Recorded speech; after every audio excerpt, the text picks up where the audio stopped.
بسم الله الرحمن الرحيم. إن الحمد لله نحمده ونستعينه ونستغفره ونعوذ بالله من شرور أنفسنا ومن سيئات أعمالنا.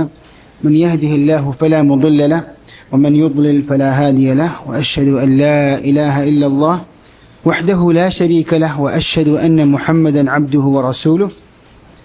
اللهم صل وسلم على نبينا ورسولنا محمد وعلى آله وصحبه وسلم تسليما كثيرا. പ്രിയമുള്ള സഹോദരന്മാരെ, അസ്സലാമു അലൈക്കും വറഹ്മത്തുള്ളാഹി വബറകാതുഹു. സഹീഹുൽ ബുഖാരിയിലെ 9ാമത്തെ ക്ലാസ്സാണ് ഇത്. സഹീഹുൽ ബുഖാരിയിലെ ഏതാനും ചില ഹദീസുകൾ പഠിപ്പിക്കുന്ന ക്ലാസ്സുകളിൽ നമ്മൾ പങ്കെടുത്തു. സഹീഹുൽ ബുഖാരിയിലെ കിതാബു തൗഹീദിൽ 33ാമത്തെ അധ്യായമാണ് നാം പഠിച്ചുകൊണ്ടിരിക്കുന്നത്. ഇൻഷാ അല്ലാഹ് ജുമുഅ ബാങ്ക് നേരത്തെ തന്നെ ആയതുകൊണ്ട് ഇൻഷാ അല്ലാഹ് കൃത്യം 11:30 നമ്മൾ നിർത്തുന്നതാണ്. കിതാബു തൗഹീദിലെ 33ാമത്തെ അധ്യായം, ഹദീസ് നമ്പർ 7485. സഹീഹുൽ ബുഖാരിയിലെ അവസാനത്തെ അധ്യായമാണ് കിതാബു തൗഹീദ്, 97ാമത്തെ കിതാബ്. ആ കിതാബു തൗഹീദിൽ ധാരാളം ബാബുകളുണ്ട്. അതിലെ 33ാമത്തെ ബാബാണ് നമ്മൾ ഇന്ന് പഠിക്കുവാൻ ഉദ്ദേശിക്കുന്നത്. കഴിഞ്ഞ ക്ലാസ്സിൽ നമ്മൾ പഠിച്ചത് കിതാബു തൗഹീദിലെ ബാബുൻ ഫിൽ മശീഅത്തി വൽ ഇറാദ, അള്ളാഹുവിൻ്റെ മശീഅത്ത് ഇറാദയെക്കുറിച്ചുള്ള കാര്യങ്ങളാണ് നമ്മൾ പഠിച്ചത്. എന്താണ് അള്ളാഹുവിൻ്റെ ഉദ്ദേശം, അള്ളാഹുവിൻ്റെ തീരുമാനം? അള്ളാഹു സുബ്ഹാനഹു വ തആല ഒരു കാര്യം തീരുമാനിച്ചാൽ ഇതാർക്കും തടുക്കുവാൻ സാധ്യമല്ല. എന്താണ് മശീഅത്ത് ഇറാദത്ത് തമ്മിലുള്ള വ്യത്യാസം പഠിച്ചു കഴിഞ്ഞതാണ്. ഇറാദ എന്ന് പറഞ്ഞാൽ മശീഅത്ത് എന്ന പദത്തേക്കാൾ വിശാലമായതാണ്. അൽ ഇറാദത്തു ഇമ്മാ കൗനിയ വ ഇമ്മാ ശർഇയ്യ. കൗനിയായ പ്രാപഞ്ചിക ഇറാദയുണ്ട്, തീരുമാനമുണ്ട്, ഉദ്ദേശമുണ്ട് അള്ളാഹുവിൻ്റെ. എന്നാൽ ശർഇയ്യായ മശീഅത്തും ഇറാദയും, ശർഇയ്യായ ഇറാദ ഉണ്ട്. കൗനിയായ ഇറാദ എന്ന് പറഞ്ഞാൽ ഈ പ്രപഞ്ചത്തിൽ അള്ളാഹു സുബ്ഹാനഹു വ തആല തീരുമാനിച്ചു വച്ച, ഉദ്ദേശിച്ച കാര്യങ്ങൾക്കാണ് കൗനിയായ ഇറാദ എന്ന് പറയുക. അതിൽ അള്ളാഹു തൃപ്തിപ്പെടുന്നതും തൃപ്തിപ്പെടാത്തതും ഉണ്ട്. കൗനിയായ ഇറാദ നിർബന്ധമായും സംഭവിക്കും. എന്നാൽ ശർഇയ്യായ ഇറാദ ഒരു പക്ഷേ സംഭവിച്ചേക്കാം. അള്ളാഹു തൃപ്തിപ്പെടുന്ന കാര്യം മാത്രമായിരിക്കും അള്ളാഹു ശർഇയ്യായിട്ട് ഉദ്ദേശിക്കുക. അള്ളാഹു സുബ്ഹാനഹു വ തആല ഈമാന് തൃപ്തിപ്പെടുന്നു. അങ്ങനെ ജനങ്ങൾ വിശ്വസിക്കണമെന്ന് അള്ളാഹു ഉദ്ദേശിക്കുന്നു. ആ ഉദ്ദേശം കൗനിയായതാണോ ശർഇയ്യായതാണോ? ശർഇയ്യായ ഉദ്ദേശമാണ്. അത് സംഭവിക്കണമെന്നില്ല. കാരണം അള്ളാഹു സുബ്ഹാനഹു വ തആല കൗനിയായിട്ട് അങ്ങനെ തീരുമാനിച്ചിട്ടില്ല എല്ലാവരും വിശ്വാസികളാകണമെന്ന്. അതുകൊണ്ട് തന്നെ ഈ രണ്ട് ഇറാദകൾ തമ്മിലുള്ള വ്യത്യാസം മനസ്സിലാക്കണം. മശീഅത്തിനെ ഏത് ഇനത്തിലാണ് ഉൾപ്പെടുത്താൻ പറ്റുക? ഒന്നാമത്തെ ഇനം. എന്താണ് ഒന്നാമത്തെ ഇനം? അൽ ഇറാദത്തു അൽ കൗനിയ. അൽ ഇറാദത്തു അൽ കൗനിയ. ഇന്ന് നമ്മൾ പഠിക്കുവാൻ പോകുന്നത് ബാബുൻ ഫി കലാമിർ റബ്ബി. ഒരുമിച്ച് വായിക്കുക. ബാബുൻ ഫി കലാമിർ റബ്ബി മഅ ജിബ്രീല വനിദാഇല്ലാഹി അൽ മലായിക. ബാബു കലാമിർ റബ്ബി മഅ ജിബ്രീല എന്ന് പറയുമ്പോൾ അള്ളാഹുവിൻ്റെ കലാമ്, സംസാരം ആരുമായി? ജിബ്രീലുമായി. ബാബു കലാമിർ റബ്ബി മഅ ജിബ്രീല വനിദാഇല്ലാഹിൽ മലായിക. അല്ലാഹു സുബ്ഹാനഹു വ തആല അവൻ്റെ വിളി, ആരോട്? മലായിക്കത്തുകളോട്. മലക്കുകളോടുള്ള അള്ളാഹുവിൻ്റെ വിളിയും. ഈ അധ്യായം എന്തിനാണ് ഇമാം ബുഖാരി ഈ അധ്യായം കുറിച്ചത്? അള്ളാഹുവിൻ്റെ കലാമ് എന്ന സിഫത്ത് സ്ഥിരീകരിക്കാൻ വേണ്ടി. അത് അള്ളാഹുവിൻ്റെ സിഫത്താണ്, അള്ളാഹുവിൻ്റെ സൃഷ്ടിയല്ല. ഖുർആൻ എന്ന് വെച്ചാൽ അള്ളാഹുവിൻ്റെ കലാമാകുന്നു. ഖുർആൻ അള്ളാഹുവിൻ്റെ സൃഷ്ടിയല്ല. കാരണം ഇങ്ങനൊരു അധ്യായം ഇമാം ബുഖാരി കൊടുക്കാനുള്ള കാരണം, ജഹ്മികളും മുഅ്തസിലക്കാരും പോലെയുള്ള പിഴച്ചുപോയ ഗ്രൂപ്പുകാർ ഇമാം ബുഖാരിയുടെ കാലഘട്ടത്തിൽ അവർ വാദിച്ചിരുന്നത് ഖുർആൻ എന്ന് വെച്ചാൽ അള്ളാഹുവിൻ്റെ സൃഷ്ടിയാണ്. അള്ളാഹുവിൻ്റെ കലാമ് അള്ളാഹുവിൻ്റെ സൃഷ്ടിയാണ്. അള്ളാഹുവിൻ്റെ സംസാരം അള്ളാഹു സൃഷ്ടിച്ചതാണ്. അപ്പോൾ ഇതിൽ നിന്ന് എന്താണ് ഉണ്ടാകുന്ന അപകടം? അള്ളാഹുവിൻ്റെ സിഫത്തായ ഈ കലാമ് സൃഷ്ടി എന്ന് പറയുമ്പോൾ അതിൽ വലിയൊരു അപകടമുണ്ട്. സുന്നത്ത് ജമാഅത്ത് പണ്ഡിതന്മാരുടെ ആശയത്തിന് വിരുദ്ധമായ ഒരു അപകടകരമായ ആശയമാണിത്. ബാബു കലാമി റബ്ബി മഅ ജിബ്രീൽ അലൈഹിസ്സലാം. അപ്പോൾ എന്താണ് സുന്നത്ത് ജമാഅത്ത് പണ്ഡിതന്മാരുടെ ആദർശം ഈ വിഷയത്തിൽ? അള്ളാഹുവിൻ്റെ കലാമ് അള്ളാഹുവിൻ്റെ സിഫത്താണ്. അള്ളാഹു ഉദ്ദേശിക്കുന്ന സന്ദർഭത്തിൽ ഉദ്ദേശിക്കുമ്പോഴൊക്കെ അള്ളാഹു സംസാരിക്കും. അള്ളാഹുവിൻ്റെ കലാമ് മഖ്ലൂഖല്ല, സൃഷ്ടിയല്ല.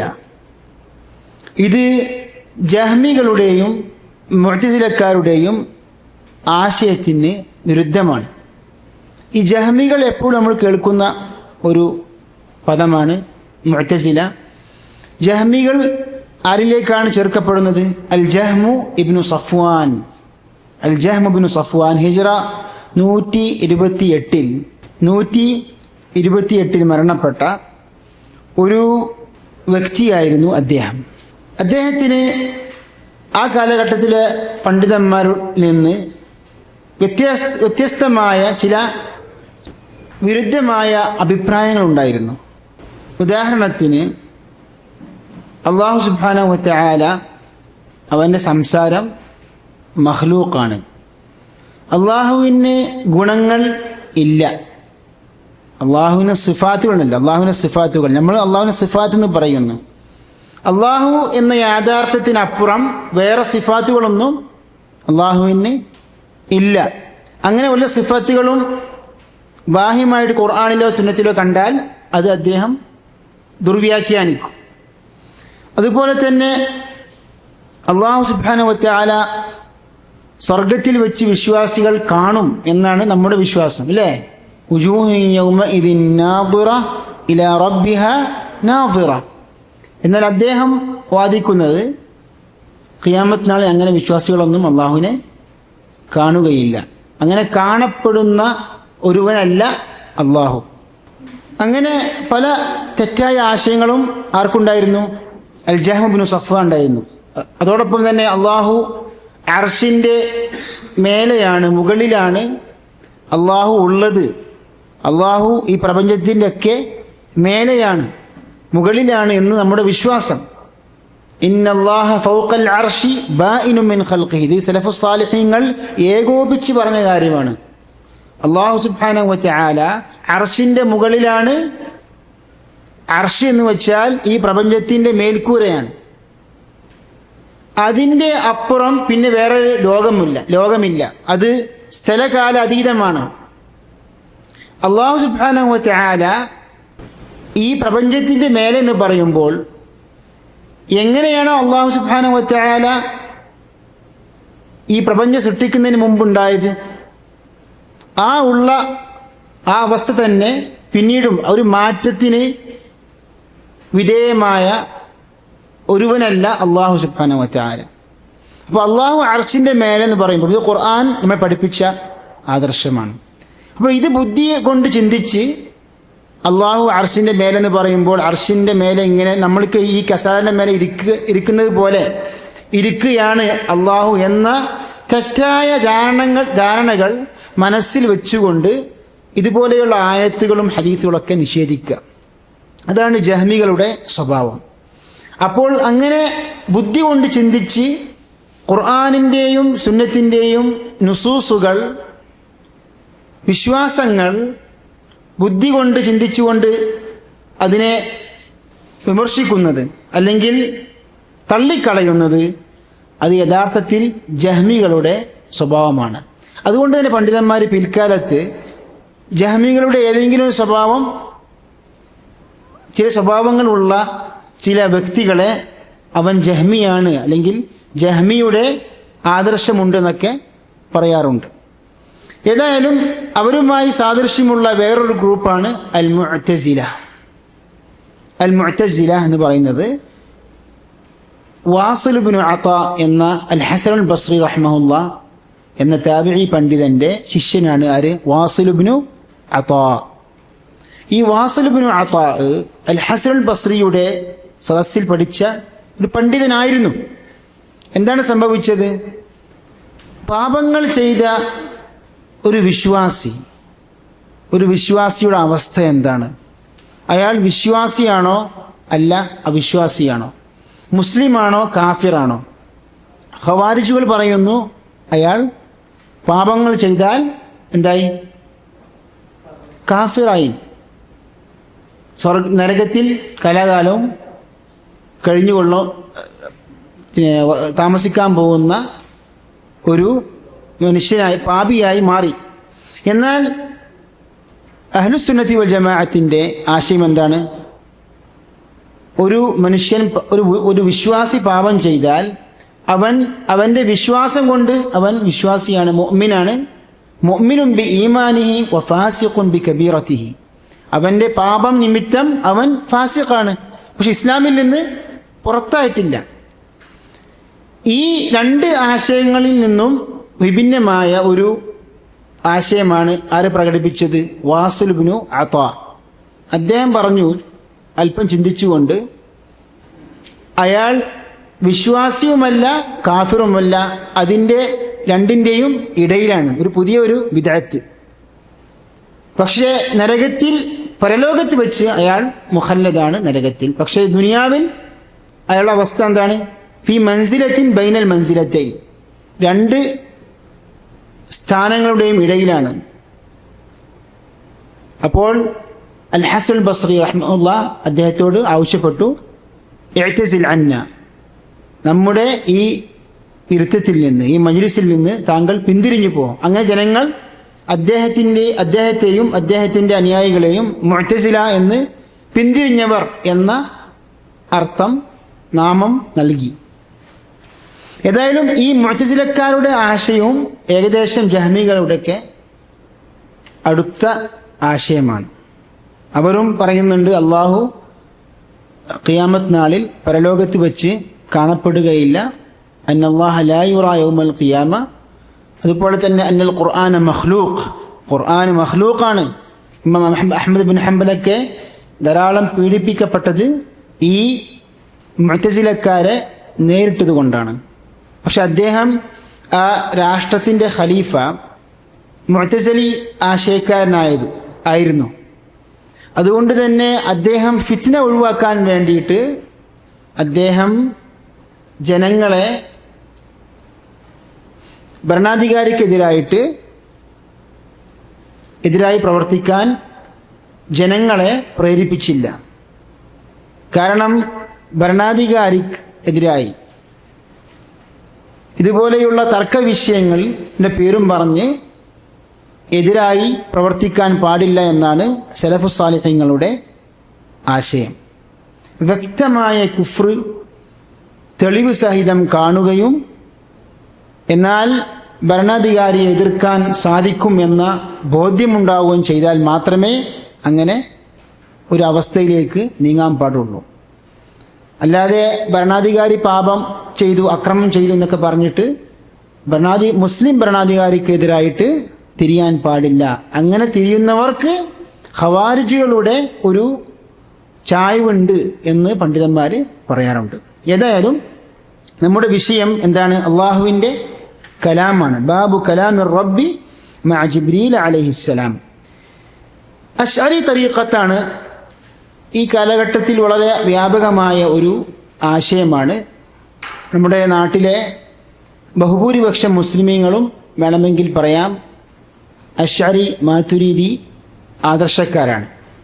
അശ്അരികളുടെ ഈ വിഷയത്തിൽ സലഫു സാലിഹീങ്ങളുടെ ആദർശം പിൻപറ്റിയ അസ്സലഫു സാലിഹ്, അതുപോലെ തന്നെ അഹ്ലുൽ ഹദീസ് പോലെയുള്ള പണ്ഡിതന്മാരുടെ ആദർശത്തോട് മറ്റു ഗ്രൂപ്പുകളെക്കാൾ കൂടുതൽ അടുത്തവരാണെങ്കിലും അവരുടെ ആശയത്തിലും ഈ വിഷയത്തിൽ ചില പ്രശ്നങ്ങളൊക്കെയുണ്ട്. അശ്അരികൾ പറയുന്നു അൽ ഖുർആനു കലാമുല്ലാഹ്, അള്ളാഹുവിൻ്റെ കലാമാണ് ഖുർആൻ. ശരി, ഇനി അള്ളാഹുവിൻ്റെ കലാം അള്ളാഹുവിൻ്റെ സിഫത്താണോ? ആകുന്നു എന്നൊക്കെ പറയുന്നുണ്ട്. പക്ഷേ വേറൊരു നിലക്ക് അവരോട് ചോദിക്കുകയാണ്, അള്ളാഹുവിൻ്റെ കലാം ഏതാണ്? അപ്പോൾ അശ്അരികൾ പറയും അള്ളാഹുവിൻ്റെ യഥാർത്ഥ കലാം എന്ന് വെച്ചാൽ അൽ കലാമുൻ നഫ്സി, നഫ്സിയായ കലാമാകുന്നു അള്ളാഹുവിൻ്റെ കലാം. എന്ന് വെച്ചാൽ നമ്മൾ സാധാരണ പറയാറുണ്ടല്ലോ നമ്മുടെ മനസ്സിൽ തോന്നുന്ന സംസാരം.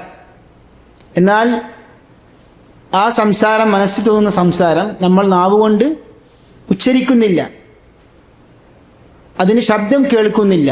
അങ്ങനെയുള്ള ഒരു കലാമാണ് അള്ളാഹുവിൻ്റെ യഥാർത്ഥ കലാം. അപ്പോൾ വേറെ ചോദ്യം വരുന്നുണ്ട്, അള്ളാഹു സുബ്ഹാനഹു വ തആല അവതരിപ്പിച്ച ഗ്രന്ഥമാണ് ഖുർആൻ.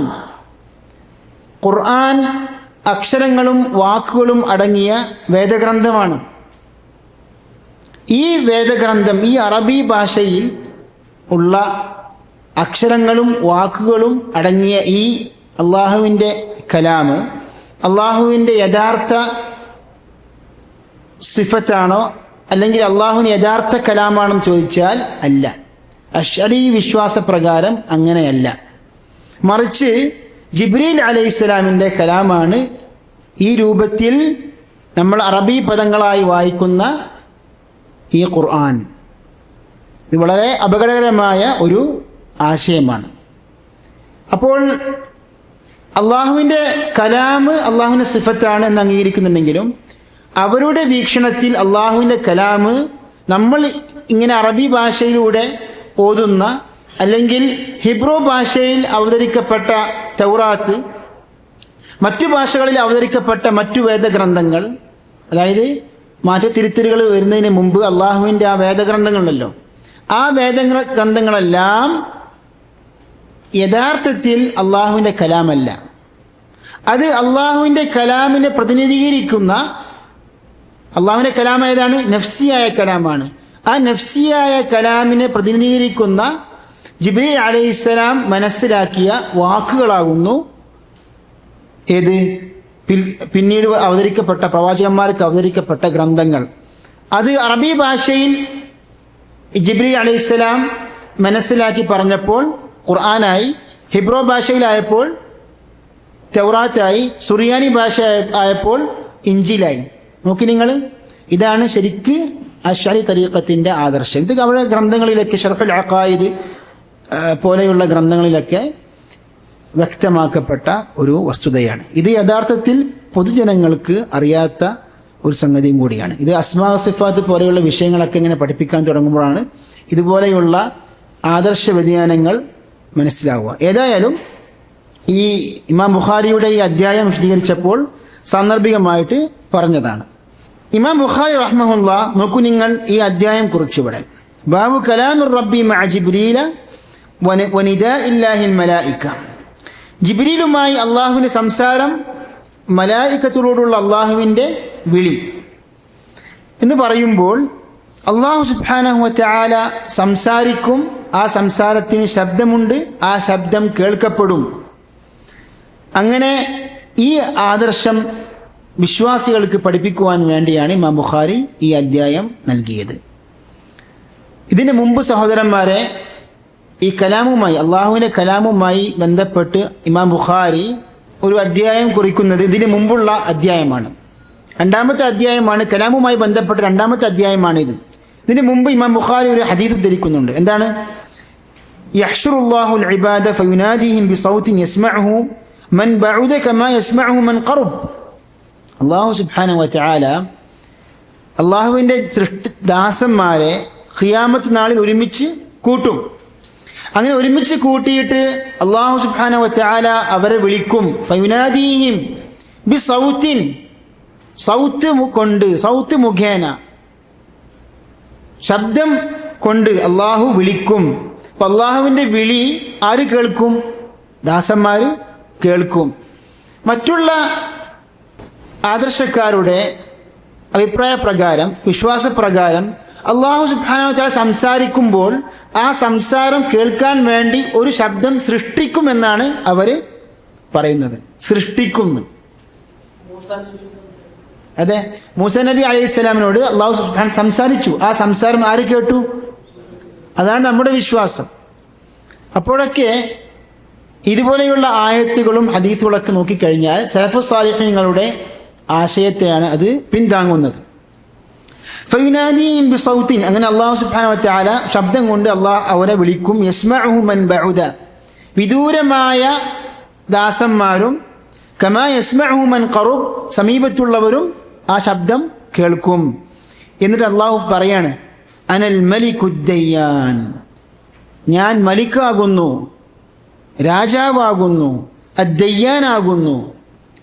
എല്ലാ ദാസന്മാർക്കും എല്ലാ സൃഷ്ടികൾക്കും വിചാരണ ചെയ്യുന്നവനാവുന്നു ഞാൻ.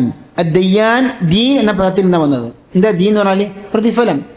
മാലിക് യൗമിദ്ദീൻ, പ്രതിഫല ദിനത്തിൻ്റെ ഉടമസ്ഥൻ. അപ്പോൾ ഇതാണ് ഇമാം ബുഖാരി ഇതിന് മുമ്പ് നൽകിയ ഒരു ഹദീസ്. വനിദാഇല്ലാഹിൽ മലായിക, മലായികത്തോടുള്ള അള്ളാഹുവിൻ്റെ വിളി. അപ്പോൾ എന്താ, ജിബ്രീൽ അലൈഹിസ്സലാം മലായികത്തിൽ പെട്ടതാണല്ലോ. പിന്നെന്താ പ്രത്യേകം ജിബ്രീലിനെ പറയാനുള്ള കാരണം? ജിബ്രീൽ അലൈഹിസ്സലാമാണ് മലക്കുകളുടെ നേതൃത്വം. അതുകൊണ്ട് ജിബ്രീൽ അലൈഹിസ്സലാമിന് അള്ളാഹുവിങ്കൽ പ്രത്യേകം സ്ഥാനമുണ്ട്. ആ സ്ഥാനം മനസ്സിലാക്കുവാൻ വേണ്ടിയാണ് ജിബ്രീൽ അലൈഹിസ്സലാമിനെ പ്രത്യേകം എടുത്ത് പറയുന്നത്. നമ്മൾ പല സൂറത്തുകളിലും സൂറത്തുകൾ വായിക്കുകയാണെങ്കിലും ഇങ്ങനെ ജിബ്രീൽ അലൈഹിസ്സലാമിനെ പ്രത്യേകമായി എടുത്തു പറയുന്നത് നമുക്ക് കാണാൻ സാധിക്കും. യൗമ യഖൂമുർ റൂഹു വൽ മലായിക, ഉണ്ടോ? റൂഹ് എന്ന് വെച്ചാൽ ആരാണ്? ജിബ്രീൽ അലൈഹിസ്സലാം. വൽ മലായിക, അപ്പം മലായികത്തുകളിൽ ജിബ്രീൽ അലൈഹിസ്സലാം പെടുന്നുണ്ടെങ്കിലും ജിബ്രീലിനെ പ്രത്യേകം എടുത്തു പറയുന്നത് അയാളുടെ, ആ ജിബ്രീൽ അലൈഹിസ്സലാം എന്ന മലക്കിൻ്റെ സ്ഥാനം, പദവി അറിയിക്കുവാൻ വേണ്ടിയാണ്. വനിദാഇല്ലാഹിൽ മലായിക എന്ന് പറയുമ്പോഴും അവിടെയും അള്ളാഹുവിൻ്റെ കലാമിന് സൗത്ത് ഉണ്ട് എന്ന ആശയമാണ് അവിടെ പഠിപ്പിക്കുന്നത്. കാരണം നിദാ, വിളി എന്ന് പറയുമ്പോൾ ശബ്ദമില്ലാതെ ഒരു വിളി ഇല്ല. അറബി ഭാഷയിൽ നിദാ എന്ന് വെച്ചാൽ നിർബന്ധമായും അതിൻ്റെ കൂടെ എന്തുണ്ടായിരിക്കണം? ശബ്ദമുണ്ടായിരിക്കണം. ഇത് ഭാഷാ പണ്ഡിതന്മാർക്കിടയിൽ അഭിപ്രായ വ്യത്യാസമില്ല. ഷെയ്ഖുൽ ഇസ്ലാം ഇബ്നു തൈമിയ പറയുന്നു റഹിമഹുല്ലാഹ്, അന്നിദാഉ ഫീ ലുഗത്തിൽ അറബി ഹുവ സൗത്തുൻ റഫീഉൻ, ഉച്ചത്തിൽ ഉണ്ടാകുന്ന ഒരു ശബ്ദമാകുന്നു വിളി അറബി ഭാഷ പ്രകാരം. لا يطلق النداء على ما ليس بصوت لا حقيقة ولا مجازا. സൗത്തില്ലാത്ത ഒന്നിനെ നിദാ എന്ന് വിളിക്കപ്പെടുകയില്ല. അത് യഥാർത്ഥമായി പ്രയോഗിച്ചാലും ആലങ്കാരികമായി പ്രയോഗിച്ചാലും നിദാ എന്ന് വെച്ചാൽ അതിൻ്റെ കൂടെ എന്തുണ്ടായിരിക്കണം? സൗത്ത് ഉണ്ടായിരിക്കണം. വഖാല മഅ്മറുൻ, എല്ലാവരും വായിക്കുക. വഖാല മഅ്മറുൻ وإنك لتلقى القرآن أي يلقى عليك وتلقاه أنت أي وتأخذه أي تأخذه عنه ومثله فتلقى آدم من ربه كلمات. معمر റഹിമഹുല്ലാഹ് പറഞ്ഞു, വഇന്നക ലതുലഖൽ ഖുർആൻ, തീർച്ചയായും താങ്കൾ ഖുർആൻ താങ്കൾക്ക് നൽകപ്പെടുന്നു. ഐ യുൽഖ അലൈക്, താങ്കൾക്ക് നൽകപ്പെടുന്നു, താങ്കളുടെ മേലെ അവതരിക്കുന്നു. വതലഖാഹു അൻത്, താങ്കൾ അത് സ്വീകരിക്കുന്നു. ഐ തഅഖുദുഹു അൻഹു, താങ്കൾ അത് ഏറ്റുവാങ്ങുന്നു, സ്വീകരിക്കുന്നു. അതേപോലെ തന്നെ ഫതലഖാ ആദമു മിർ റബ്ബിഹി കലിമാത്ത്. അള്ളാഹുവിങ്കൽ നിന്ന് ആദം നബി അലൈഹിസ്സലാമിന് എന്ത് ലഭിച്ചു? കലിമാത്തുകൾ ലഭിച്ചു, വചനങ്ങൾ ലഭിച്ചു. ഇതിനർത്ഥം ചെയ്തിട്ടില്ലേ? അതെ, ആദം തന്റെ രക്ഷിതാവിങ്കൽ നിന്ന് ചില വചനങ്ങൾ സ്വീകരിച്ചു. എന്താണ് ആ വചനങ്ങൾ? ആദം നബി അലൈഹിസ്സലാം തെറ്റ് ചെയ്തു. അങ്ങനെ ആ തെറ്റിൽ നിന്ന് പശ്ചാത്തപിച്ച് തൗബ ചെയ്ത് അള്ളാഹുവിലേക്ക് മടങ്ങിയപ്പോൾ ആദം നബി അലൈഹിസ്സലാമിന് അള്ളാഹു സുബ്ഹാനഹു വ തആല ചില വചനങ്ങൾ പഠിപ്പിച്ചു കൊടുത്തു. ആ വചനങ്ങൾ ഏതാണ്? ഖാല റബ്ബനാ ളലംനാ അൻഫുസനാ വഇൻ ലം തഗ്ഫിർ ലനാ വതർഹംനാ ലനകൂനന്ന മിനൽ ഖാസിരീൻ. നമ്മളെപ്പോഴും പല പ്രസംഗങ്ങളിലും പല സന്ദർഭങ്ങളിലും പ്രാർത്ഥിക്കാറുള്ള ഒരു പ്രാർത്ഥനയാണ്. ഈ പ്രാർത്ഥനയുടെ അടിസ്ഥാനം ധാരാളം ആദ്യം ചൊല്ലിയത് ആദം നബി അലൈഹിസ്സലാം, നമ്മുടെ എല്ലാവരുടെയും മനുഷ്യരാശിയുടെ പിതാവായ ആദ്യ പിതാവായ ആദം നബി അലൈഹിസ്സലാമാണ്. ഹവ്വാ ബീബിയുമാണ് ഈ പ്രാർത്ഥന ചൊല്ലി. എല്ലാവരും അങ്ങനെ തന്നെ അതിൻ്റെ ഗൗരവം മനസ്സിലാക്കിക്കൊണ്ട് പഠിക്കുകയും ജീവിതത്തിൽ പകർത്തുകയും വേണം. റബ്ബനാ ളലംനാ അൻഫുസനാ വഇൻ ലം തഗ്ഫിർ ലനാ വതർഹംനാ ലനകൂനന്ന മിനൽ ഖാസിരീൻ. അല്ലാഹുവേ, ഞങ്ങൾ പാപം ചെയ്തു, അക്രമം ചെയ്തു. നീ ഞങ്ങൾക്ക് പുറത്തു നൽകിയില്ലെങ്കിൽ, ഞങ്ങളോട് കാരുണ്യം ചെയ്തിട്ടില്ലെങ്കിൽ ഞങ്ങൾ തീർച്ചയായും നഷ്ടകാരികളിൽ പോയനെ. വഖാല മഅ്മറുൻ. ആരാണ് ഈ മഅ്മർ?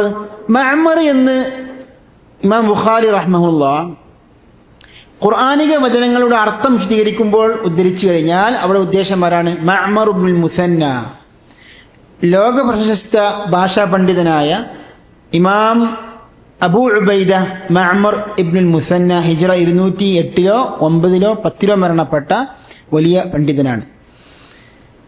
വഇന്നക ലതുലഖൽ ഖുർആൻ, ഇത് അദ്ദേഹം ഉദ്ധരിക്കുമ്പോൾ മജാസുൽ ഖുർആൻ എന്ന പുസ്തകമുണ്ട്. ആർക്ക്? അബൂ ഉബൈദ മഅ്മർ ഇബ്നുൽ മുസന്ന എന്ന പണ്ഡിതന്. ആ പുസ്തകം ഇപ്പോഴും അച്ചടിക്കപ്പെട്ട പുസ്തകമാണ്. ബുക്ക് സ്റ്റാളിൽ നിങ്ങൾക്ക് വാങ്ങാൻ സാധിക്കുന്ന ഒരു പുസ്തകമാണ് മജാസുൽ ഖുർആൻ. മജാസുൽ ഖുർആനിൽ നിന്നാണ് ഇമാം ബുഖാരി ഉദ്ധരിക്കുന്നത്. വഇന്നക ലതുലഖൽ ഖുർആൻ അയുൽഖ അലൈക, താങ്കൾക്ക് അവതരിക്കപ്പെടുന്നു. വതലഖാഹു അൻത്, താങ്കൾ അത് സ്വീകരിക്കുന്നു എന്ന വാക്കിന്, തലഖാഹു എന്ന വാക്കിനെ ഇമാം ബുഖാരി വിശദീകരിക്കുന്നു. ഐ തഖുദുഹു അൻഹു, താങ്കൾ അത് ഏറ്റുവാങ്ങുന്നു, സ്വീകരിക്കുന്നു. ഇമാം ബുഖാരി പറയാണ്, ഖാല ഇമാം ബുഖാരി قال الإمام البخاري رحمه الله حدثني إسحاق قال حدثنا عبد الصمد قال حدثنا عبد الرحمن هو ابن عبد الله ابن دينار عن أبيه عن أبي صالح عن أبي هريرة رضي الله عنه قال قال رسول الله صلى الله عليه وسلم إن الله تبارك وتعالى إذا أحب عبدا نادى جبريل إن الله قد أحب فلانا فأحبه فيحبه جبريل ثم ينادي جبريل في السماء إن الله قد أحب فلانا فأحبوه فيحبه أهل السماء ويوضع له القبول في أهل الأرض ويوضع له القبول في أهل الأرض. ഹദീസിന്റെ ആശയം പെട്ടെന്ന് പറയുകയാണ്. ഇന്ന അല്ലാഹ തബാറക വ തആല ഇദാ അഹബ്ബ അബ്ദൻ നാദാ ജിബ്രീൽ. അല്ലാഹു സുബ്ഹാനഹു വ തആല വല്ല ദാസനെയും സ്നേഹിച്ചു കഴിഞ്ഞാൽ ജിബ്രീൽ അലൈഹിസ്സലാമിനെ വിളിച്ച് പറയും. ജിബ്രീൽ അലൈഹിസ്സലാമിനെ വിളിച്ച് അദ്ദേഹത്തോട് പറയും, ഇന്നല്ലാഹ ഖദ് അഹബ്ബ ഫുലാന, തീർച്ചയായും അള്ളാഹുവിന് ഒരു മനുഷ്യനെ, ഒരു വ്യക്തിയെ സ്നേഹിച്ചിരിക്കുന്നു. ഫഅഹിബ്ബഹു, എന്നാൽ താങ്കൾ ആ വ്യക്തിയെ സ്നേഹിക്കുക. സുമ്മ യുനാദി ജിബ്രീലു ഫിസ്സമാ, ജിബ്രീൽ അലൈഹിസ്സലാം ആകാശത്തിൽ വിളിച്ചു പറയും, ഇന്നല്ലാഹ ഖദ് അഹബ്ബ ഫുലാന, തീർച്ചയായും അള്ളാഹുവിന് ഒരു വ്യക്തിയെ അള്ളാഹു സ്നേഹിച്ചിരിക്കുന്നു. ഫഅഹിബ്ബൂ, നിങ്ങളെല്ലാവരും ആ മനുഷ്യനെ സ്നേഹിക്കണം. ഫയുഹിബ്ബുഹു അഹ്ലുസ്സമാ, അങ്ങനെ ആകാശത്തുള്ളവർ എല്ലാവരും ആ മനുഷ്യനെ സ്നേഹിക്കും. വയൂദഉ ലഹുൽ ഖബൂലു ഫീ അഹ്ലിൽ അർദ്, ഈ ഭൂമിയിലുള്ള മനുഷ്യരിൽ അയാൾക്ക് ഖബൂല് സ്ഥാപിക്കപ്പെടും. എന്താ ഖബൂൽ? സ്വീകാര്യത അല്ലാഹു സുബ്ഹാനഹു വ തആല ആ മനുഷ്യന് വേണ്ടി ഈ ഭൂമിയിൽ സ്ഥാപിക്കും. അയാളെ പിന്നീട് എല്ലാ ജനങ്ങളും സ്നേഹിക്കാനും ഇഷ്ടപ്പെടാനും തുടങ്ങും. പറഞ്ഞു വരുന്നത് ഇതാണ്. ഇമാം ബുഖാരി റഹ്മഹുല്ലാഹ് ഈ ഹദീസ് ഇവിടെ നൽകിയത് ഇവിടെ നിദാ എന്ന പദം ഉണ്ടായത് കൊണ്ട് അല്ലാഹു സുബ്ഹാനഹു വ തആല ജിബ്രീൽ അലൈഹിസ്സലാമിനെ വിളിക്കും. അവിടെ തന്നെ അല്ലാഹുവിൻ്റെ കലാമ് എന്ന യാഥാർത്ഥ്യം വ്യക്തമാകുന്നു. ഹദ്ദസനി ഇസ്ഹാഖ്, ഇമാം ബുഖാരിയുടെ ഉസ്താദായ, അതുപോലെ തന്നെ മറ്റുള്ള 6 ഗ്രന്ഥങ്ങളായ അൽ കുതുബുസ് സിത്ത എന്ന ആ 6 ഗ്രന്ഥങ്ങളുടെ ഇമാമുകളുടെ ഉസ്താദാണ് ഇമാം ഇസ്ഹാഖ് ഇബ്നു മൻസൂർ അൽ കൗസജ്. ഇമാം അബൂ ദാവൂദ് ഒഴിച്ച് ബാക്കിയുള്ള ഇമാമുകളുടെ ഉസ്താദാണ്. ഇസ്ഹാഖ് ഇബ്നു മൻസൂർ ഇബ്നി ബഹ്റാം അൽ കൗസജ് അബൂ യഅഖൂബ് അത്തമീമി ഹിജ്റ 251 മരണപ്പെട്ടു. ഖാല ഹദ്ദസന അബ്ദുസ്സമദ്, അദ്ദേഹത്തിൻ്റെ ഉസ്താദിൽ നിന്ന് അദ്ദേഹം പഠിച്ച കേട്ട ഹദീസാണിത്. നമ്മോട് പറഞ്ഞു അബ്ദുസ്സമദ്. ആരാണ് അബ്ദുസ്സമദ്? അബ്ദുസ്സമദ് ഇബ്നു അബ്ദുൽ വാരിസ് അൽ അംബരി അത്തന്നൂരി. അറബി പദം ശരിക്കും വായിക്കുവാൻ വേണ്ടിയാണ് അവിടെ അതിൻ്റെ കൂടെ മലയാളത്തിൻ്റെ കൂടെ അറബിയും കൊടുത്തത്. ഹിജ്റ 207 മരണപ്പെട്ടു. ഖാല ഹദ്ദസന അബ്ദുറഹ്മാൻ, അബ്ദുറഹ്മാൻ നമ്മോട് പറഞ്ഞു എന്ന് പറയുമ്പോൾ ആരാകുന്നു അദ്ദേഹം? ഹുവ ഇബ്നു അബ്ദുല്ലാഹി ഇബ്നു ദീനാർ, അബ്ദുല്ലാഹി ഇബ്നു ദീനാർ എന്ന താബിഈ പണ്ഡിതന്റെ ഇബ്നു ഉമറിന്റെ ശിഷ്യനായ അബ്ദുല്ലാഹി ഇബ്നു ദീനാറിന്റെ മകനായ അബ്ദുറഹ്മാൻ നമ്മോട് പറഞ്ഞു, നമ്മെ അറിയിച്ചു. അബ്ദുറഹ്മാൻ ഇബ്നു അബ്ദുല്ലാഹി ഇബ്നു ദീനാർ അൽ അദവി, അബ്ദുല്ലാഹി ഇബ്നു മുബാറക് പോലെയുള്ള പണ്ഡിതന്മാരുടെ ഉസ്താദാണ്. ആര്? അബ്ദുറഹ്മാൻ ഇബ്നു അബ്ദുല്ലാഹി ഇബ്നു ദീനാർ. അദ്ദേഹം ഏത് വർഷത്തിലാണ് മരണപ്പെട്ടത് എന്ന് നിശ്ചയമില്ല. അൻ അബീഹി, അദ്ദേഹത്തിൻ്റെ പിതാവിൽ നിന്ന്. ആരാണ് പിതാവ്? അബ്ദുല്ലാഹി ഇബ്നു ദീനാർ, ഇബ്നു ഉമർ, അതുപോലെ തന്നെ അനസ് ഇബ്നു മാലിക് പോലെയുള്ള സഹാബികളിൽ നിന്ന് ഹദീസ് പഠിച്ച പണ്ഡിതനാണ് ആര്? Abdullahi Ibn Dinar. അൻ Abi Salih, Abdullahi Ibn Dinar Abu സാലിഹിൽ നിന്ന് ഹദീസ് ഉദ്ധരിച്ചു. അബൂ സാലിഹ് ആരാണ്? അദ്ദേഹത്തിൻ്റെ കുനിയത്താണ് ഏറ്റവും പ്രസിദ്ധമായത്. അബൂ സാലിഹ് അസ്സമ്മാൻ അസ്സയ്യാത്ത്, അബൂ സാലിഹ് അസ്സമ്മാൻ അസ്സയ്യാത്ത്. അദ്ദേഹത്തിൻ്റെ പേരെന്താണ്? ദക്വാൻ എന്നാണ്. ദക്വാൻ. അദ്ദേഹം അറിയപ്പെട്ട താബിഈ പണ്ഡിതനാണ്. അബൂ ഹുറൈറ, ഇബ്നു ഉമർ, അബൂ ദർദാ, അതുപോലെ തന്നെ സഅദ് ഇബ്നു അബി വഖാസ്, അബൂ സഈദ് അൽ ഖുദ്രി, അതുപോലെ തന്നെ ഇബ്നു അബ്ബാസ്, ആയിഷ റളിയല്ലാഹു അൻഹ, ഉമ്മു സലമ പോലുള്ള സഹാബിമാരിൽ നിന്നും സഹാബി വനിതകളിൽ നിന്നും ഹദീസ് പഠിച്ച അറിയപ്പെട്ട പണ്ഡിതനാണ് അബൂ സാലിഹ് അസ്സമ്മാൻ റഹിമഹുല്ലാഹ്. അദ്ദേഹം ഉദ്ധരിക്കുന്നു ആരിൽ നിന്ന്? അബൂ ഹുറൈറ റളിയല്ലാഹു അൻഹുവിൽ നിന്ന് ഉദ്ധരിക്കുന്നു. അൻ അബീ ഹുറൈറ റളിയല്ലാഹു അൻഹു ഖാല ഖാല റസൂലുള്ളാഹി സ്വല്ലല്ലാഹു അലൈഹി വസല്ലം ഇന്നല്ലാഹ തബാറക വ തആല ഇദാ അഹബ്ബ അബ്ദൻ അദാ ജിബ്രീൽ. അപ്പോൾ അല്ലാഹു സുബ്ഹാനഹു വ തആല ഒരു ദാസനെ സ്നേഹിച്ചു കഴിഞ്ഞാൽ അല്ലാഹു അത് വാനലോകത്തുള്ള മലക്കുകളെ അറിയിക്കും എന്നാണ് ഇതിൻ്റെ ചുരുക്കം. അപ്പോൾ അല്ലാഹു സുബ്ഹാനഹു വ തആല ഒരു മനുഷ്യനെ സ്നേഹിക്കുക എന്ന് പറയുന്നത് അത് വലിയൊരു പദവിയാണ്. അല്ലാഹു സുബ്ഹാനഹു വ തആല ഒരു മനുഷ്യനെ സ്നേഹിക്കുക എന്ന് പറഞ്ഞാൽ ആ മനുഷ്യൻ ചെയ്യുന്ന പ്രവർത്തികൾ അല്ലാഹുവിന് തൃപ്തിയുള്ള പ്രവർത്തികളായിരിക്കും.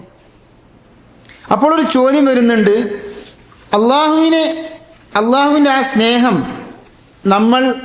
നമുക്ക് ലഭിക്കണമെങ്കിൽ, നമ്മെ അല്ലാഹു സ്നേഹിക്കണമെങ്കിൽ നമ്മൾ എന്താണ് ചെയ്യേണ്ടത്? അതിൻ്റെ ഉത്തരം അല്ലാഹു തന്നെ നമ്മളെ പഠിപ്പിക്കുന്നു. ഖുൽ ഇൻ കുൻതും തുഹിബ്ബൂനല്ലാഹ ഫത്തബിഊനി യുഹ്ബിബുകുമുല്ലാഹു വയഗ്ഫിർ ലക്കും ദുനൂബക്കും. ഖുൽ ഇൻ കുൻതും തുഹിബ്ബൂനല്ലാഹ, പറയുക, നിങ്ങൾ അല്ലാഹുവിനെ സ്നേഹിക്കുന്നവരാണെങ്കിൽ ഫത്തബിഊനി, നിങ്ങൾ എന്നെ പിന്തുടരുക. അങ്ങനെ നിങ്ങൾ എന്നെ പിൻപറ്റിയാൽ യുഹ്ബിബുകുമുല്ലാഹ്, അല്ലാഹു നിങ്ങളെ സ്നേഹിക്കും, നിങ്ങളുടെ പാപങ്ങൾ അല്ലാഹു പുറത്തു തരും. അപ്പോൾ അള്ളാഹുവിൻ്റെ സ്നേഹം നമുക്ക് ലഭിക്കണമെങ്കിൽ അതിനുള്ള ഒരേ ഒരു മാർഗം എന്താണ്? നബി സല്ലല്ലാഹു അലൈഹി വസല്ലമിനെ ഇത്തിബാ ചെയ്യുക, ഇത്തിബാഉ സുന്നah. അതാണ് സഹോദരന്മാരെ ഈ വിഷയത്തിലുള്ള ഒരേ ഒരു മാർഗം. അപ്പോൾ ഒരു ചോദ്യം, പ്രവാചകനെ ഇത്തിബാ ചെയ്യുക, അനുസരിക്കുക എന്ന് പറയുമ്പോൾ എന്തുകൊണ്ട് അവിടെ അള്ളാഹുവിനെ അനുസരിക്കുക കൂടെ പറയാത്തത്? അതിൻ്റെ മറുപടിയും അള്ളാഹു നമ്മെ പഠിപ്പിക്കുന്നു. മൻ യുതിഇർ റസൂല ഫഖദ് അതാഅ അല്ലാഹ്. പ്രവാചകനെ, ദൈവദൂതനെ, നബി സല്ലല്ലാഹു അലൈഹി വസല്ലമിനെ വല്ലവനും അനുസരിച്ച് കഴിഞ്ഞാൽ ഫഖദ് അതാഅ അല്ലാഹ്, അവൻ അള്ളാഹുവിനെ അനുസരിച്ചിരിക്കുന്നു. അപ്പോൾ പ്രവാചകനെ അനുസരിക്കുക എന്ന് പറയുന്നത് അള്ളാഹുവിനെ അനുസരിക്കൽ പോലെ തന്നെ. ഇത് അള്ളാഹു പഠിപ്പിച്ചതാണ്. ഇനി അള്ളാഹുവിനെ സ്നേഹിക്കുക അല്ലെങ്കിൽ പ്രവാചകനെ ഇത്തിബാ ചെയ്യുക എന്ന് പറയുമ്പോൾ അതിൻ്റെ യഥാർത്ഥ മാനദണ്ഡം എന്താണ്? അതിൻ്റെ യഥാർത്ഥ മാനദണ്ഡം നമുക്ക് ഹദീസ് പഠിപ്പിക്കുന്നു. ഒരു വിശ്വാസി ആദ്യം ചെയ്യേണ്ടത് അള്ളാഹു സുബ്ഹാനഹു വ തആല നിർബന്ധമാക്കിയ കാര്യങ്ങളുണ്ടല്ലോ, നിർബന്ധമായും കൽപ്പിച്ച കാര്യങ്ങളുണ്ട്. ഫർദ് കാര്യങ്ങൾ ചെയ്യുക, നിഷിദ്ധമാക്കിയ കാര്യങ്ങളിൽ നിന്ന് പിന്തിരിയുക. ഇതാണ് അള്ളാഹുവിന് ഏറ്റവും ഇഷ്ടപ്പെട്ട സംഭവം. ഏറ്റവും ഇഷ്ടപ്പെട്ട അള്ളാഹു ഏറ്റവും ഇഷ്ടപ്പെടുന്ന കർമ്മം ഏതാണ്? നമ്മൾ അള്ളാഹു നിർബന്ധമാക്കിയ ഫർദാക്കിയ കാര്യങ്ങൾ ചെയ്യുക. ഇമാം ബുഖാരി റിപ്പോർട്ട് ചെയ്യുന്നു, അബൂ ഹുറൈറയിൽ നിന്ന് നിവേദനം, മൻ ആദാലി വലിയൻ ഫഖദ് ആദൻതു ബിൽ ഹർബ്. എൻ്റെ വലിയനെ, മിത്രത്തെ, ഏറ്റവും അള്ളാഹുവിനോട് അടുപ്പമുള്ള അടുത്ത വിശ്വാസിക്കാണ് വലിയ എന്ന് പറയുക. ആ വലിയനെ വല്ലവനും ഉപദ്രവിച്ചു കഴിഞ്ഞാൽ ഞാൻ അയാളോട് യുദ്ധം പ്രഖ്യാപിച്ചിരിക്കുന്നു. വമാ തഖറബ ഇലയ്യ അബ്ദി ബിശൈഇൻ അഹബ്ബ ഇലയ്യ മിമ്മ ഇഫ്തറൗതു അലൈഹി. ഇതാണ് നമ്മുടെ വിഷയം. എന്താണത്? അള്ളാഹു സുബ്ഹാനഹു വ തആല ഏറ്റവും ഇഷ്ടപ്പെടുന്നത് ഒരു ദാസൻ അള്ളാഹു അവന് നിർബന്ധമാക്കിയ കാര്യങ്ങൾ ചെയ്യുന്നതാണ്. അതാകുന്നു അള്ളാഹുവിന് ഏറ്റവും തൃപ്തിയുള്ള കാര്യം. അങ്ങനെ ശേഷമാകുന്നു നവാഫിലുകളായ സുന്നത്തായ കാര്യങ്ങൾ ചെയ്യൽ. ചിലർക്കൊരു ധാരണ ഉണ്ട്, ധാരാളം സുന്നത്തുകൾ അധികരിപ്പിക്കുക, എന്നാൽ ഫർദായ കാര്യങ്ങളിൽ വേണ്ട ചിട്ട പാലിക്കാതിരിക്കുക, വീഴ്ച വരുത്തുക. ഇത് യഥാർത്ഥത്തിൽ തിന്മയാണ്. ഫർദ് ആയ കാര്യങ്ങളിലാണ് നമ്മൾ ആദ്യം മുൻഗണന നൽകേണ്ടത്, ശ്രദ്ധ കൊടുക്കേണ്ടത്. ശേഷമാണ് നാഫിലത്തായ കാര്യങ്ങൾ. ഏതായാലും ഇതാകുന്നു ഇതിൻ്റെ ഹദീസിൻ്റെ മർമ്മം എന്താണ്? ഈ ഭാഗമാകുന്നു. ഒരു ദാസൻ ഫർദായ കാര്യങ്ങൾ ചെയ്യുന്നതിനേക്കാൾ ഞാൻ വേറൊരു കാര്യം ഇഷ്ടപ്പെടുന്നില്ല, തൃപ്തിയാകുന്നില്ല എന്നൊരു സംഗതി. അങ്ങനെ ആ ദാസൻ ഫർദായ കാര്യങ്ങൾ ചെയ്ത് പിന്നീട് സുന്നത്തായ കാര്യങ്ങൾ ചെയ്ത് വമാ യസാലു അബ്ദി യതഖറബു ഇലയ്യ ബിന്നവാഫിൽ ഹത്താ ഉഹിബ്ബഹു. അങ്ങനെ ഫർദായ കാര്യങ്ങൾ ചെയ്തതിൻ്റെ ശേഷം നാഫിലകൾ വർദ്ധിപ്പിച്ചാൽ ആ ദാസനെ ഞാൻ സ്നേഹിക്കും. അങ്ങനെ ഞാൻ സ്നേഹിച്ചു കഴിഞ്ഞാൽ കുൻതു സമഅഹു അല്ലദി യസ്മഉ ബിഹി വബസറഹു അല്ലദി യുബ്സിറു ബിഹി വയദഹു അല്ലതി യബ്തിഷു ബിഹാ വരിജ്ലഹു അല്ലതി യംശി ബിഹാ. അങ്ങനെ അവൻ്റെ കാത്, കേൾവി ഞാനാകുന്നു, അവൻ കാണുന്ന കാഴ്ച ഞാനാകുന്നു, അവൻ തല്ലുന്ന കൈ, നടക്കുന്ന കാല് ഞാനാകുന്നു. ഇതിൻ്റെ ഉദ്ദേശം എന്താണ്?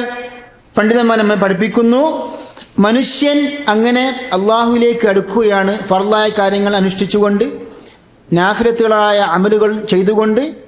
അങ്ങനെ ആ കർമ്മങ്ങൾ അനുഷ്ഠിച്ചുകൊണ്ട് അള്ളാഹുവിലേക്ക് അടുത്തു കഴിഞ്ഞാൽ മനുഷ്യൻ്റെ മനസ്സിൽ പിന്നീട് അവന് സ്വന്തമായ ഒരു ഇച്ഛ, ഒരു തീരുമാനം ഉണ്ടാവുകയില്ല. പിന്നീട് അവൻ കേൾക്കുന്നത് അള്ളാഹു ഉദ്ദേശിച്ച പ്രകാരം മാത്രമാകുന്നു, അവൻ കാണുന്നത് അള്ളാഹു ഉദ്ദേശിച്ച പ്രകാരം, അവൻ കൈകൾ കൊണ്ട് പ്രവർത്തിക്കുന്നത് അള്ളാഹു ഉദ്ദേശിച്ച പ്രകാരം. ഇതാണ് സലഫു സാലിഹീങ്ങളുടെ, സലഫി പണ്ഡിതന്മാരുടെ വിശദീകരണം. പിഴച്ചുപോയ സൂഫിയാക്കളിൽപ്പെട്ട പിഴച്ചുപോയ അദ്വൈത സിദ്ധാന്തക്കാരുണ്ടല്ലോ, അവർ ഇതിൽ നിന്ന് തെളിവെടുത്തത് എന്താണ്? പിന്നെ അങ്ങനെ ഒരു അവസ്ഥയിലേക്ക് ഒരു മനുഷ്യൻ വലിയായി കഴിഞ്ഞാൽ അവൻ പിന്നീട് അള്ളാഹു സുബ്ഹാനഹു വ തആല അവനിൽ പിന്നീട് അലിഞ്ഞ് പിന്നീട് അവൻ ദൈവത്തിൻ്റെ ആ പദവിയിലേക്ക് എത്തി. അങ്ങനെ പിഴച്ചു പോയ ചില ഗ്രൂപ്പുകാരും ഇസ്ലാമിക ചരിത്രത്തിൽ ഉണ്ടായിട്ടുണ്ട്. അസ്ഹാബു വഹ്ദത്തിൽ വുജൂദ്. അങ്ങനെ ഇബ്നു അറബി, ഇബ്നുൽ ഫാരിദ്, അൽ ഹല്ലാജ് പോലെയുള്ള വ്യക്തികളൊക്കെ ഈ തെറ്റായ അപകടകരമായ ആശയത്തിൽ പെട്ടവരാണെന്ന് പണ്ഡിതന്മാർ എടുത്തു പറഞ്ഞിട്ടുണ്ട്. അതുകൊണ്ട് തന്നെ അവർ ഇസ്ലാമിൽ നിന്ന് പുറത്തായുമെന്ന് ധാരാളം പണ്ഡിതന്മാർ അഭിപ്രായപ്പെട്ടിട്ടുണ്ട്. അപ്പോൾ സഹോദരന്മാരെ, ഈ ഹദീസിൽ നിന്ന് നമുക്ക് പഠിക്കാനുള്ള ഒരു പ്രധാനപ്പെട്ട പോയിന്റ് പറഞ്ഞുകൊണ്ട് നിർത്തുകയാണ്. സമയം വൈകിയിട്ടുണ്ട്. നമുക്ക് അള്ളാഹുവിൻ്റെ സ്നേഹം, ആ പദവിയിലേക്ക് നമുക്ക് ഉയരണമെങ്കിൽ നമ്മൾ തീർച്ചയായും നബി സല്ലല്ലാഹു അലൈഹി വസല്ലമിനെ ഇത്തിബാ ചെയ്യണം. ഇത്തിബാഇൻ്റെ യഥാർത്ഥ മാനദണ്ഡം നബി സല്ലല്ലാഹു അലൈഹി വസല്ലം നമ്മെ പഠിപ്പിച്ച, നമുക്ക് ഫർദാക്കിയ കാര്യങ്ങൾ നമ്മൾ അനുഷ്ഠിക്കുക. അതുപോലെ തന്നെ നിഷിദ്ധമാക്കിയ കാര്യങ്ങൾ നമ്മൾ ഉപേക്ഷിക്കുക. ശേഷം സുന്നത്തായ കാര്യങ്ങൾ നമ്മൾ ശ്രദ്ധിക്കുക. അങ്ങനെ സൽക്കർമ്മങ്ങൾ അധികരിപ്പിച്ചുകൊണ്ട് നമ്മൾ അള്ളാഹുവിലേക്ക് അടുക്കുക. ഇതാകുന്നു സ്നേഹത്തിൻ്റെ യഥാർത്ഥ മാനദണ്ഡം. ഇത്തിബാ ആകുന്നു. ഇത്തിബാഇൻ്റെ മാനദണ്ഡമാകുന്നു സൽക്കർമ്മങ്ങൾ പ്രവർത്തിക്കുക എന്നത്. സൽക്കർമ്മങ്ങളിൽ ഏറ്റവും കൂടുതൽ മുൻഗണന നൽകേണ്ടത് ഫർളായ കാര്യങ്ങളാകുന്നു. ഇതാണ് നമുക്ക് ഈ ഹദീസിൽ നിന്ന് പഠിക്കാനുള്ള പ്രധാനപ്പെട്ട പാഠം. അതോടൊപ്പം തന്നെ ഇമാം ബുഖാരി ഉദ്ദേശിച്ച ആ ഉദ്ദേശം നമ്മൾ മറക്കാൻ പാടില്ല. അള്ളാഹു സുബ്ഹാനഹു വ തആല അവൻ്റെ സിഫാത്തുകളിൽ പെട്ടതാണ് ഒന്ന് അള്ളാഹുവിൻ്റെ കലാമ്. ഖുർആൻ അള്ളാഹുവിൻ്റെ കലാമാകുന്നു. ഖുർആൻ അള്ളാഹുവിൻ്റെ കലാമായതുകൊണ്ട് തന്നെ ഖുർആൻ അള്ളാഹുവിൻ്റെ സൃഷ്ടിയല്ല. കാരണം അള്ളാഹുവിൻ്റെ സിഫാത്തുകൾ യാതൊരു നിലക്കും സൃഷ്ടികളാകാൻ പാടില്ല എന്ന ഈ സുന്നത്ത് ജമാഅത്ത് പണ്ഡിതന്മാരുടെ ആശയം കൂടി നമ്മുടെ മനസ്സിൽ ഉണ്ടാകേണ്ടതാണ്. അള്ളാഹു സുബ്ഹാനഹു വ തആല യഥാർത്ഥ സുന്നത്ത് ജമാഅത്ത് ആശയം നമുക്ക് പഠിക്കുവാനും അതിൽ ഉറച്ചു നിൽക്കുവാനും അള്ളാഹു തൗഫീഖ് ചെയ്യുമാറാകട്ടെ. സത്യം സത്യമായി മനസ്സിലാക്കുവാനും അത് ഉൾക്കൊള്ളുവാനും പ്രചരിപ്പിക്കുവാനും അള്ളാഹു നമ്മെല്ലാവരെയും സഹായിക്കട്ടെ. വസല്ലല്ലാഹു വസല്ലം അല നബിയിന വറസൂലിന മുഹമ്മദ് വഅലാ ആലിഹി വസഹ്ബിഹി അജ്മഈൻ. سبحانك اللهم وبحمدك نشهد أن لا إله إلا أنت نستغفرك ونتوب إليك وآخر دعوانا أن الحمد لله رب العالمين. السلام عليكم ورحمة الله.